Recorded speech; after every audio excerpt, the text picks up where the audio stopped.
दर्शनम्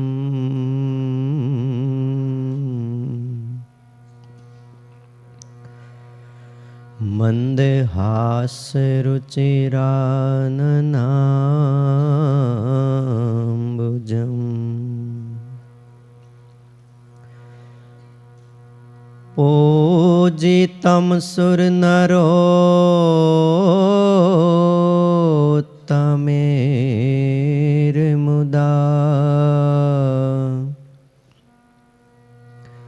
धर्मनन्दनमहं विचिन्तये।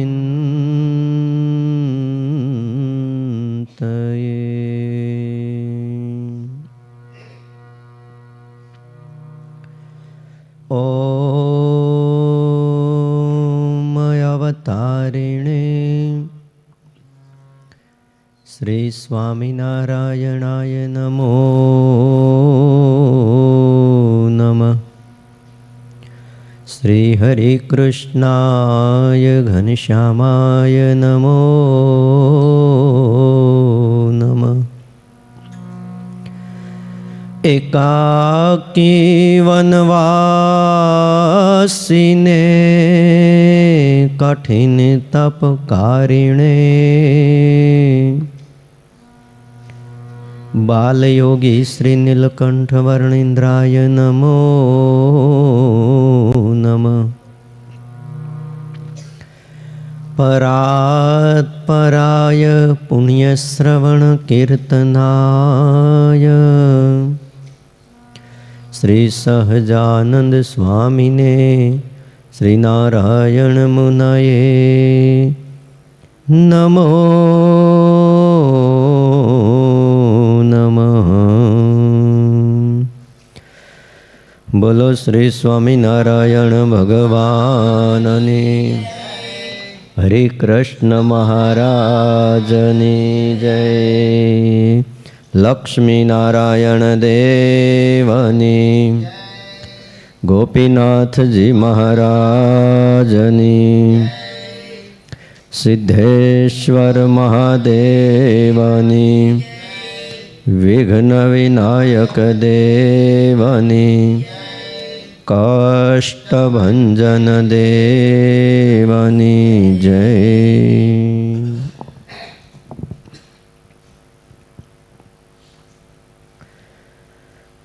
वाला भक्तजनों, सर्वाधार इष्टदेव भगवान श्री स्वामीनारायण, वत्सल्य मूर्ति पूज्यपाद गुरुजी અને આપ સૌ વહાલા ભક્તજનો, પવિત્ર ધનુર્માસ ચાલે છે અને આજે પવિત્ર એકાદશી છે, માગસર વદ એકાદશી। માગસર વદ એકાદશી એટલે સ્વામિનારાયણ મહામંત્રનો પ્રાગટ્ય દિવસ। આજના આ પવિત્ર દિવસે સ્વામિનારાયણ ભગવાને આજથી 200 વર્ષ પહેલાં ફરેણી ગામમાં સ્વામિનારાયણ મહામંત્ર એનો જપ કરવાનો આદેશ કર્યો। પહેલું નામ સાંભળ્યું સ્વામિનારાયણ, તે ઘણાના મનમાં થયું કે આ કોણ? વ્યાપકાનંદ સ્વામીને સમાધિ કરાવી આ મંત્રના બળથી, પ્રતાપે। ગુણાતીતાનંદ સ્વામી કે આ મંત્રથી કાળા નાગનું ઝેર પણ ઉતરી જાય, એવો આ મંત્ર આજે તારીખ 7/1/2024 રવિવાર છે, એકાદશી છે, રજાનો દિવસ છે, છતાંય તમે આવ્યા છો, બહુ સારી વાત છે।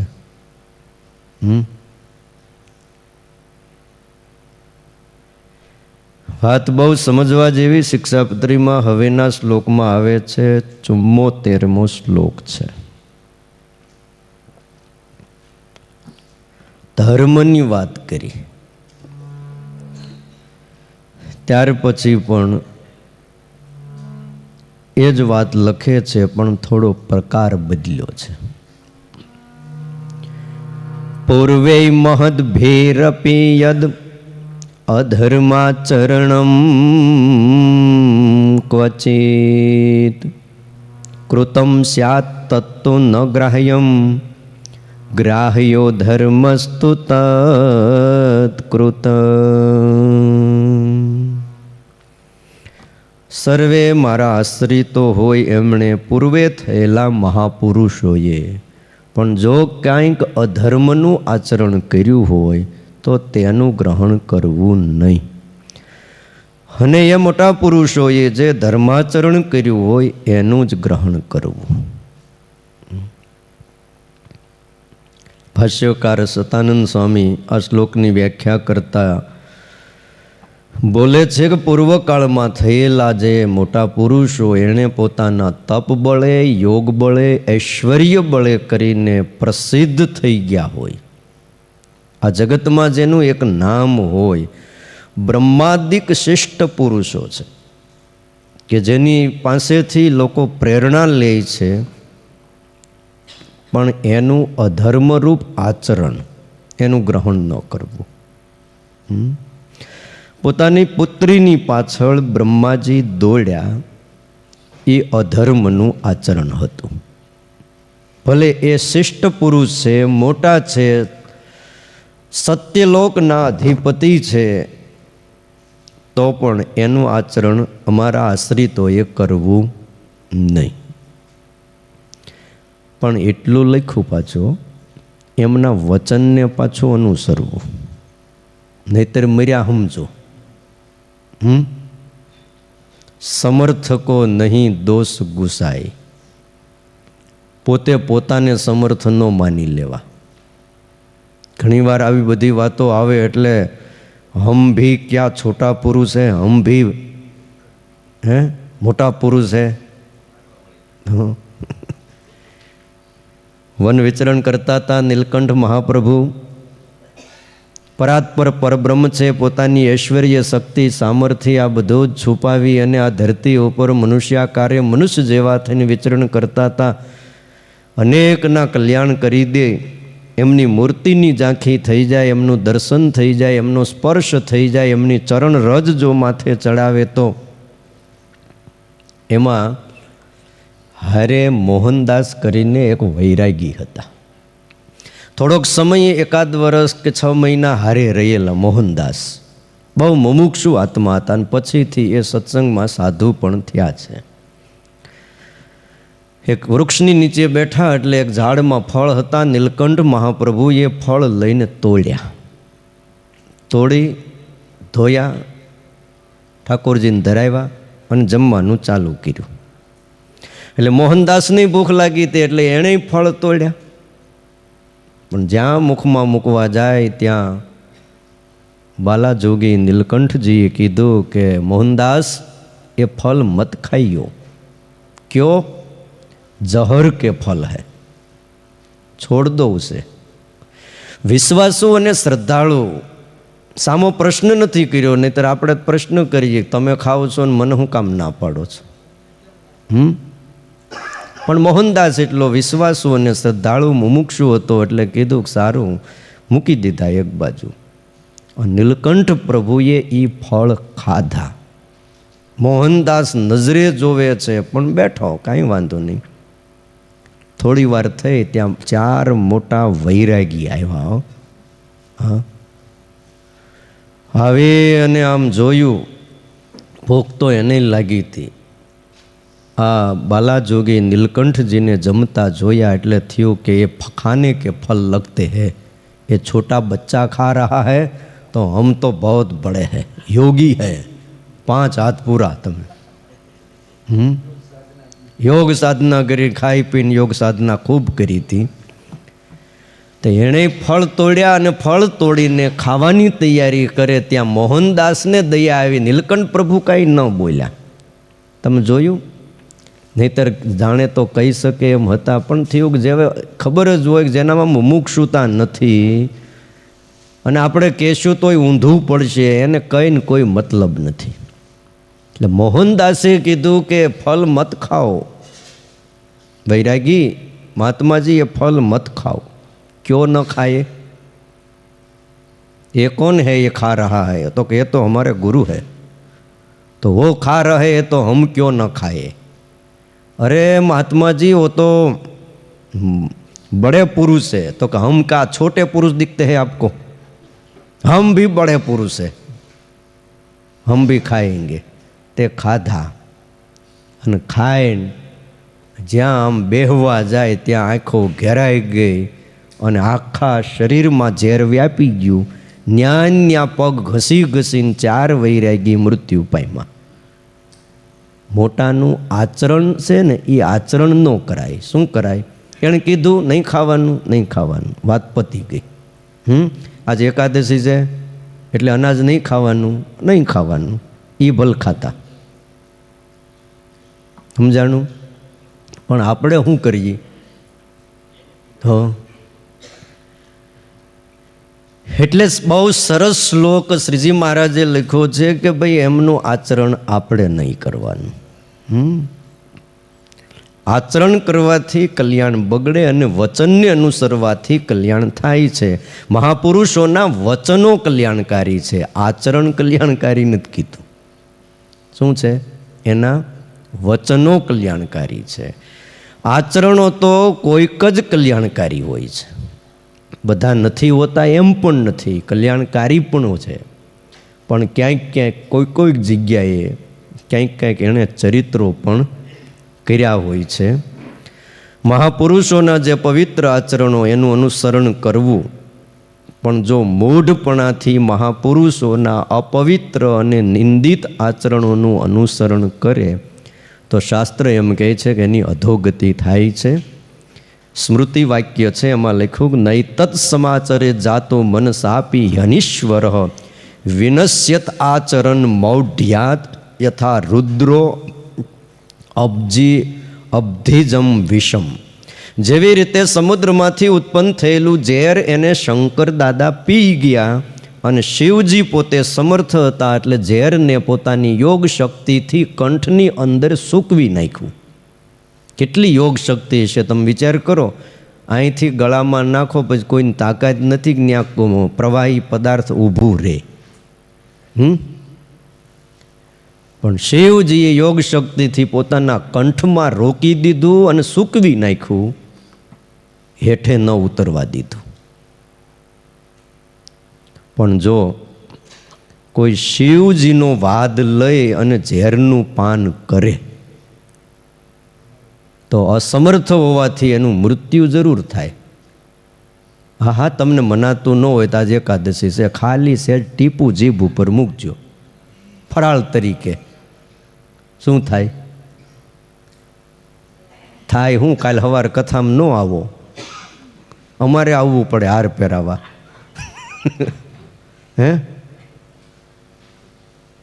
અસમર્થ હોય એણે મન વડે પણ નિંદિત કર્મનું આચરણ કરવું જોઈએ નહીં, મનથી પણ નહીં, શરીરથી તો નહીં પણ મનથી એવો સંકલ્પ ન કરાય।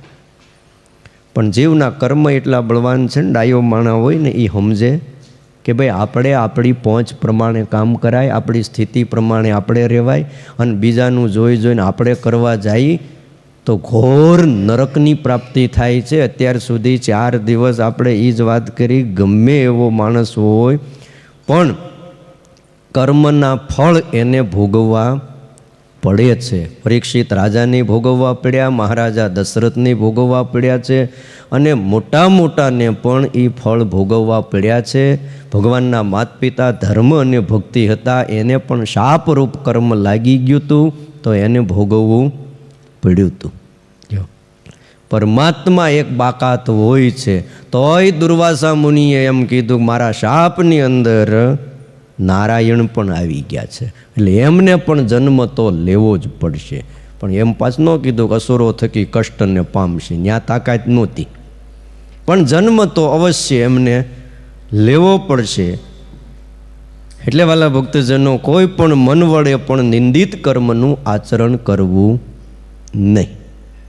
જેની શાસ્ત્રમાં વેદમાં આપણા સંતો ના પાડે એવું જે કાંઈ કર્મ છે, કર્મ એટલે જો આંખથી થતું કર્મ જોવાનું કર્મ, કાનથી થતું કર્મ સાંભળવાનું કર્મ, હાથથી થતું કર્મ, પગથી ચાલવાનું થતું કર્મ, મનથી વિચારવાનું થતું કર્મ, આ બધાય કર્મ કહેવાય છે. અને એ કર્મ નિંદિત હોય કે તા યોગ્ય ન હોય તો એ કરવું નહીં. શંકરાચાર્ય મહાપ્રભુ થઈ ગયા આ ધરતી ઉપર અને ભિક્ષા માગવા માટે એક વાર બજારમાં નીકળ્યા હતા. પોતાના શિષ્યો એની સાથે હતા અને શંકરાચાર્યને મનમાં થયું કે શિષ્યોની કસોટી લેવી છે. આ બધાય મારી હારોહાર ફરે છે અને ગુરુ ગુરુ કરે છે, જરાક જોઈએ તો ખરા કે આમાંથી કેટલા એમાં ટકે એવા છે. ઘણીવાર શું છે, મોટા પુરુષોની પડખે ઘણા માણસો ચડી જાય. શું કામ? એના યોગે આનોય લાભ હોય, આનું કામ થતું હોય. તમે જ્યાં જોવો ત્યાં લગભગ મોટાની પડખે ચડીને કે આપણે સેલ્ફી લઈ લઈએ, તો ભાઈ સેલ્ફી લઈ લ્યો, બીજું હે. અને પછી એ ફોટો ફેસબુકમાં મૂકે, વોટ્સઅપમાં મૂકે, ટ્વિટરમાં મૂકે, ઇન્સ્ટાગ્રામમાં મૂકે ને બધીએ ચડાવે ને પછી બધાને એમ થાય કે આવડો આ મોટાની નજીક લાગે છો.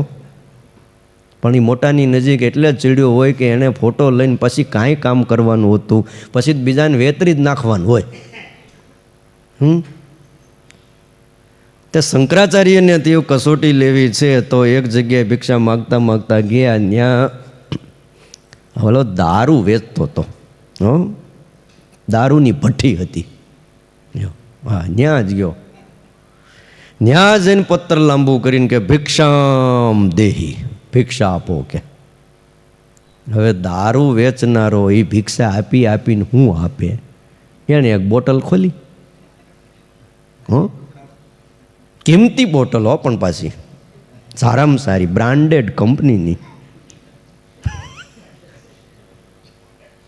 ભિક્ષા દેવી છે, સાધુ મહાત્મા આવ્યા છે, સંન્યાસી આવ્યા છે, પછી મોળો દારૂ થોડો દેવાય. હાવ સારામાં સારો એમાં એ વખતે જે તે હતો તે એણે બોટલ ખોલી અને શંકરાચાર્ય આમ લાંબુ પત્તર કર્યું હતું, એ બોટલ આખી પત્તરમાં ઠલવી દીધી. અને શંકરાચાર્ય મહાપ્રભુ ઊભા ઊભા એ જ વખતે શિષ્યોના દેખતા બધો જ દારૂ પી ગયા. શિષ્યોને આનંદ થયો, ગુરુ મહારાજ પીવે છે, ये कुछ पीने की चीज़ लगती है, थोड़ा हम भी टेस्ट कर ले, सुबह सुबह ठंड चली जाए, हैं શરદી બી વહી જાય.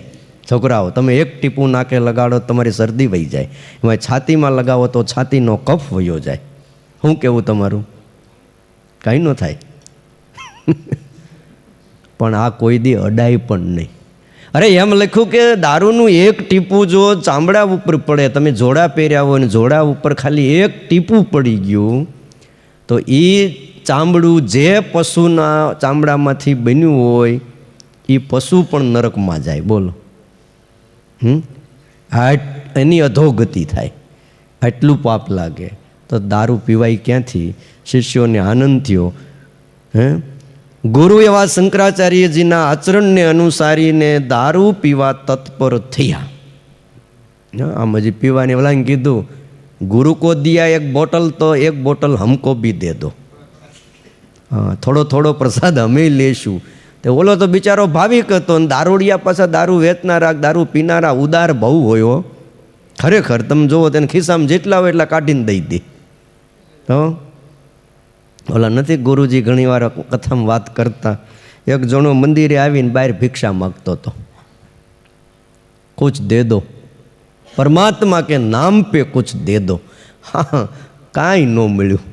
થોડા ઘણા કદાચ 10 ને 5 ને કોઈક આવ્યા છૂટા ખિસ્સામાં પીડ્યા હતા, કોકે દીધું, પણ કંઈ બહુ લાંબુ નહીં. સાંજ સુધીમાં 10 રૂપિયા થયા હોય, ઠીક છે. ત્યાં એક જણો આવ્યો કે હું અહીંયા કરીશું, આ માગું છું પણ કાંઈ મેળ પડતો નથી, હાલ હું બતાવું, તું અહીંયા હાલ. તો એક જગ્યાએ દારૂનો આવો ભઠ્ઠો હશે, બધા દારૂ પીવા ત્યાં આવે, આમ ઊંડે ઊંડે ત્યાં રસ્તામાં ઊભો રાખ્યો. એ કે જો અહીંથી બધા પીને આવે ને અહીં ઊભો રહે, અહીં માગજે. તે ઓલો બધો આવે ને એટલે કે કુછ દે દો. અરે ક્યાં બાત હે.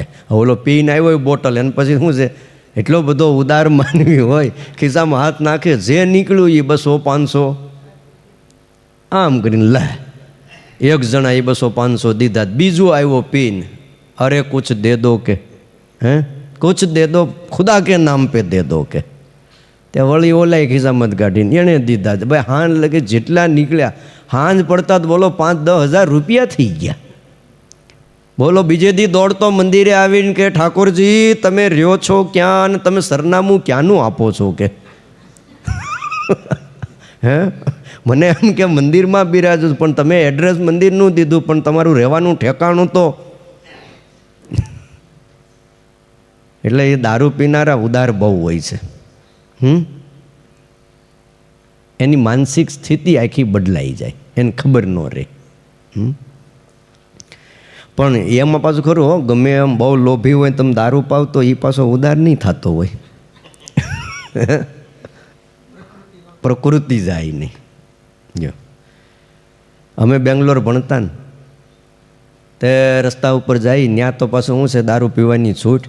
અને હવે તો ગુજરાતના ભાગ જાયગા છે, ગાંધીનગરથી છૂટ શરૂ થઈ છે અને સુરતવાળા મથે છે કે સુરતમાં છૂટ આપો એમ. બોલો ક્યાં પહોંચશે? નથી છૂટ તોય આટલો પીવાય છે ને છૂટ આપો પછી શું દશા થાય મને કયો. પણ હવે કહું ને કે એ મોટાના આચરણ પ્રમાણે આચરણ કરવું ને એ મોટા કહેવાય ને એ કાયદા કરી નાખે, એમાં પછી કોઈનું હાલે નહીં. પણ આપણે એનું આચરણ કરવું નહીં. તમે પાઠ લેવા ભણવા જતા હતા એમાં હામો મળ્યો એક પીને હાલ્યો આવે, હ સ્વામીજી પાછો એ બોલે એટલે આપણને એમ થાય કે હવે આપણે શું કરશું અહીંયા. એમ ઠહેરો ઠહેરો મુझे ભેટ દેના હૈ કુછ, એમ કરીને બોલો. તે દી અમને હજી સાંભળે 28 વર્ષ થઈ ગયા, એણે ખિસ્સામાં રૂપિયા કાઢ્યા હતા એટલા બધાય કાઢ્યા, કાઢીને બધાય પગમાં મૂકી દીધા. લો લે જાઓ કે મેરી ઓર સે ભેટ. અરે કીધું અમે આ નથી અડતા પૈસા ને. હવે એને કેવું કેમ પાછો? અમારી ભાષા એ સમજે નહીં ને એનું કાંઈ અમે સમજ થોડુંક સમજીએ ને થોડુંક ના સમજીએ, મૂકી દીધા ને અમે હાલતા થઈ ગયા. તે પાછું આમ સામું જોવે, પૈસા સામું જોવે, ઘડીક અમારી સામું જોવે. આ આપ્યા ના લીધા નહીં. બોલો તે પાછો પૈસા ત્યાંથી લઈને પાછો વાહે દોડ્યો. અરે એ લે જાવ કે એ લે જાવ. બોલો ત્યારે આપણને એમ થાય કે ખરેખર દારૂ છે ને એ જીવનું ભાવ બગાડે. એકવાર લત લાગી જાય ને પછી જાતી નથી. અને મોટા પુરુષોએ ક્યાંક આચરણ કર્યું છે ને એ કસોટી માટે કર્યું છે. અને જ્યાં શિષ્યો પાન કરવા ગયા ત્યાં શંકરાચાર્યજીએ કીધું કે હા રહેવા દેજો, અડતા જ નહીં. હવે જ્યારે આવું કોઈ મોટા પુરુષ કહે ને ત્યારે એમ થાય કે એ એક પત્તર પી ગયા ને આપણને ના પાડી એ અડતા નહીં. મન એવું આપણું છે ને, હાવ કહું ને નીચમાં નીચ કયો ને તો મન છે. કોણ છે? મન. તમારે છે મન? છે તો સારું. હાવ હલકામાં હલકું મન જો ધ્યાન ન રાખો તો એ આ રથને ક્યાં લઈ જાય ને એનું કાંઈ નક્કી નહીં. ના પાડી પીતા નહીં કે હાલો પીવાનું નથી. અને પછી આગળ લઈ ગયા અને આગળ જતાં એક જગ્યાએ ભઠ્ઠીમાં શીશાનો રસ ઉકળતો હતો. શીશું જોયું ને તમે હીરાના કારખાનામાં ઓલો ભાર મૂકો ને એ શીશાનો બને, એને સિંહું કહે. હવે એ ઉકળતું હતું એટલે સમજો લોઢાનો રસ કે શીશાનો રસ ઉકળતો હતો. ત્યાં આવીને કે ભિક્ષામ દેહી, અને ઓલો છે ને એમ તમર ખાઈ ગયો કે અહીંયા હું બાવા માગવા આવે છે કે અહીં છે કાંઈ દેવા જેવું કે. તે રસ ઉકળતો હતો એમાંથી ઓલો હાણ સાથે ઓલો એક પકડીને નાખી દીધો એક મોટો વાટકો ભરીને પથ્થરમાં. શંકરાચાર્ય ઊભા ઊભા એ યોગ બળથી એ ઉકળતું શીશું પી ગયા. હવે તમે વિચાર કરો, તમે ગરમા ગરમ જરાક શું કહેવાય રાબ તો પીજો ને, વરાળ લાગી જાય તો જીભ બળી જાય. પચાવી ગયા. એને જોઈને શિષ્યો પાછળ હતા એ પાછા હટી ગયા. એ કે અહીંયા ભિક્ષા ન લેવાય કે. શંકરાચાર્યએ કીધું આવો આવો આવો, લો લાઈનમાં ઉભા રહ્યો, થોડું થોડું લેતા જાઓ ભિક્ષામાં. દારૂ પીવા તૈયાર થયા હતા તો ઉકળતું શીશુ પીવા કેમ કોઈ તૈયાર નથી? એટલે શિષ્યો સમજી ગયા કે ગુરુ સમર્થ છે અને સમર્થ ગુરુના આચરણને અનુસરાય નહીં, એમના ઉપદેશને અનુસરાય. આ રીતે મહાપુરુષોનો વાદ લઈને એમના આચરણને ક્યારેય પણ અનુસરવું નહીં, એમ શ્રીજી મહારાજ કહે છે.